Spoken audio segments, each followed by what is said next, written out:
সাধারণ মানুষের মধ্যে যে একটা ধারণা তৈরি হয়েছিল যে হুজুররা শুধুমাত্র ওয়াজ করে, হুজুররা শুধুমাত্র কথা বলে, আমরা এই ধারণা বদলে দিতে পারি ইনশাআল্লাহ। আমরা বিগত 15-16 বছর ধরে, বরং প্রায় 50 বছর ধরে বাংলাদেশে আমরা দেখতে পেয়েছি ধর্মপ্রাণ মুসলমানদেরকে দমিয়ে রাখার এক অপচেষ্টা দীর্ঘদিন থেকে চলে আসছে এই দেশে।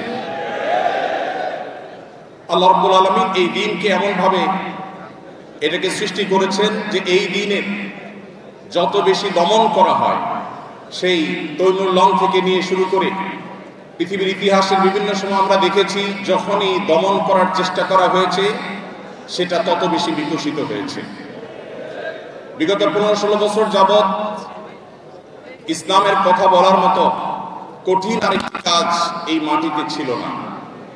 এজন্য জুলাই আন্দোলন আমাদেরকে দেখিয়ে দিয়েছে সেই দমন পীড়ন বিশেষ করে আমাদের সমাজের তরুণদের মধ্যে দ্বীনের প্রতি আগ্রহকে আরো বহুগুণ বাড়িয়ে দিয়েছে এবং তাদের মধ্যে যে দ্বীনি আগ্রহ, দ্বীনি চেতনা এটা আজ সৃষ্টি হয়েছে, এটাকে পুঁজি করে এটাকে সঠিকভাবে কাজে লাগাবার সুযোগ আপনাদের হাতে এখন এসেছে।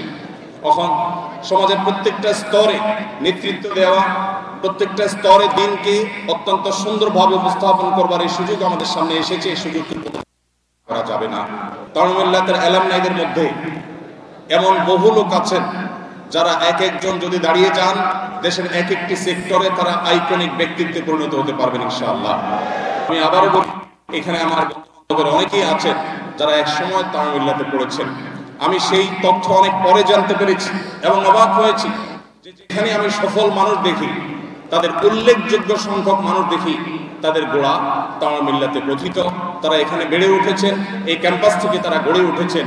এই প্রেরণাকে সামনে রেখে আমরা যদি এগিয়ে যাই তাহলে নতুন বাংলাদেশে সাধারণ মানুষের মধ্যে যে একটা ধারণা তৈরি হয়েছিল যে হুজুররা শুধুমাত্র ওয়াজ করে, হুজুররা শুধুমাত্র কথা বলে, আমরা এই ধারণা বদলে দিতে পারি ইনশাআল্লাহ।